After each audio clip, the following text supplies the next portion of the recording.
Hello, everyone. Welcome to Celebrating Black Excellence. I'm your digital host, Carlton T. Clay.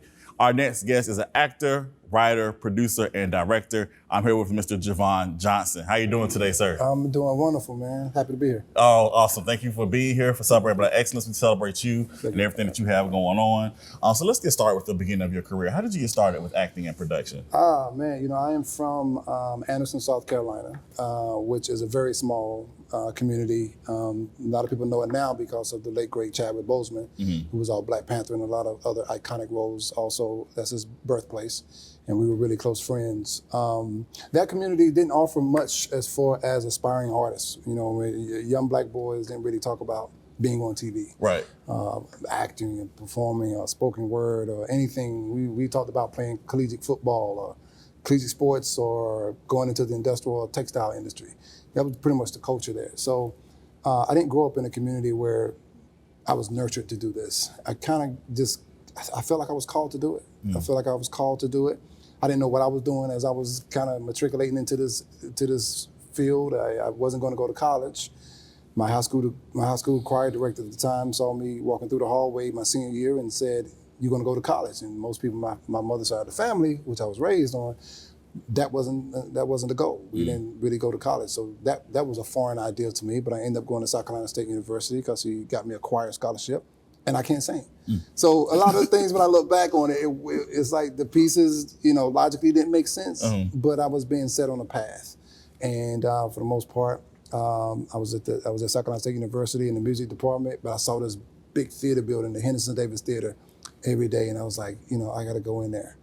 And I went in there, and it just kept going from there. That's awesome. That's awesome. Now, you have a play called Sanctified. Yeah. Written, produced, directed by you. Yeah. Can you please tell us about that production? Yeah, man. It's a hilarious gospel musical comedy. So you're going to get a lot of your old traditional hymns, but you're also going to get a lot of other genres of music. It's about a young pastor who comes into the church with some grand ideas about the upcoming revival. And it's a small southern church that has been running on tradition for the last 100 years. So we got the elders in the church who want things the way they've had them.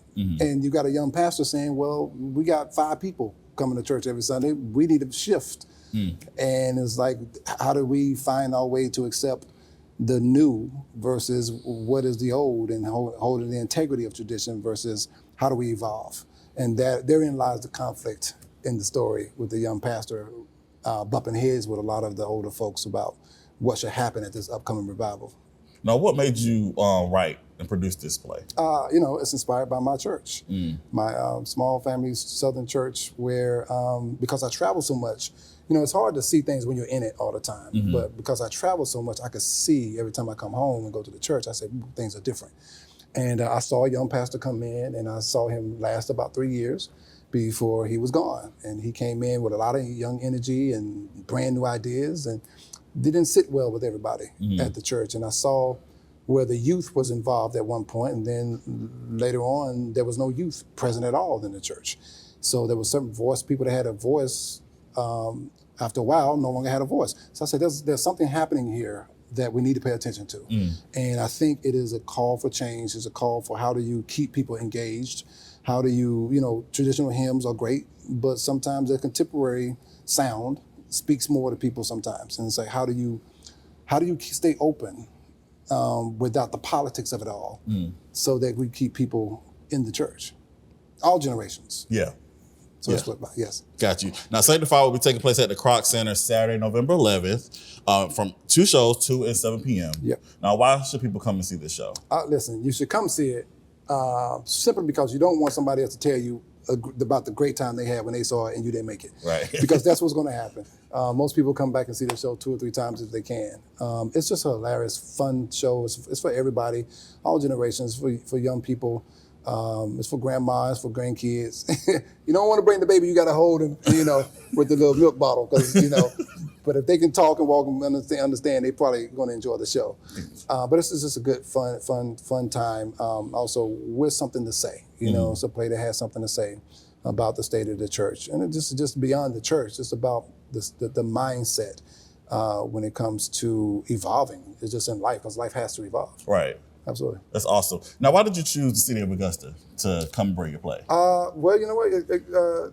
The city of Augusta kind of chose to play. Okay. Denise Williams, who some people may know from her productions, with Denise Williams Productions, saw the production in Atlanta and inquired about bringing it to the Augusta area. So I was very open to it, and so I said, "Yeah, let's do it." So awesome, yeah. That's good. Well, we're glad to have you so much, definitely. I do want to talk about this VPN Mag. You were on the cover of VPN Mag. This is my magazine, by the way. You graciously graced the cover. We did an interview with you on that. And I just want to publicly say thank you for taking the time out for being a part of the magazine. How does it feel to be acknowledged for the things you've contributed to the arts community? Well, you know, it's kind of twofold for me. One is always, I've been told that, hey, appreciate that, right? Which I do. But also my mindset is I don't do it for that. You know what I mean? Because my acknowledgement is in the effectiveness of what I do. You know, did I inspire somebody? Did I encourage somebody? Did I help somebody else grow? Did I contribute to humanity in a way that's positive? That is my gratification. That's my acknowledgement. Because I teach as well, I consult, I do a lot of things. So when I see other people grow into their dreams, into their passions, and into their purpose, that's really all I need. So if I get a thank you for that, or if I get acknowledgments for that, that's great. You know, it's kind of like the icing on the cake, but it's not the cake for me. Gotcha. You know what I mean? Yeah, gotcha, definitely, for sure. What advice or words of encouragement could you give somebody who wants to get into film, TV, and or theater? Pray. I used to pray anyway. No, but I say that jokingly, but it's a tough industry. I mean, the entertainment industry across the board is just a tough industry. You really have to know why you want to do it. Know your purpose, right? Because the truth of the matter is there's a lane for everybody. You know, you don't all have to be Oscar caliber people. You know what I mean? Some people just could be good storytellers, or some people just want to be famous. Some people just want to be seen. So there's nothing wrong with any of those things. You just have to know what are you going into this industry for, so that you can then make every decision that leads you to get into that. And part of that decision is learning the business, learning how to deal with, and a lot of people are artists, so much so that they're artists that they don't understand the business, and they get caught up and fall through some loopholes and things like that and find themselves in bad situations. So it's about educating yourself once you know where you want to go in this, because there's a lot of lanes. Right. You know what I mean? So you got to pick one and say, that's where I'm headed, and this is where I need to educate myself to get to this point, and these are the moves I need to make to get there. And one thing I would say in this business is, please don't be a desperate person chasing opportunities, because that will guarantee you that you will get preyed upon and used. And a lot of people don't realize that until it's too late. Gotcha. Good advice. Definitely thank you for that. Yeah. Now, if people want to follow you and follow your journey, how can they do so? They can follow me on all social media at I am Javon Johnson. Post most of everything that I'm working on. It gets posted. And my website, javonjohnson.com. Awesome. Yeah. Well, thank you, Javon, for being here. We definitely appreciate you. We celebrate you here. I appreciate that. On Celebrating Black Excellence. So thank you so much. Absolutely. No problem. All right, everyone. I am Carlton T. Clay, and this is Celebrating Black Excellence, where we celebrate Black excellence every day. Have a good one.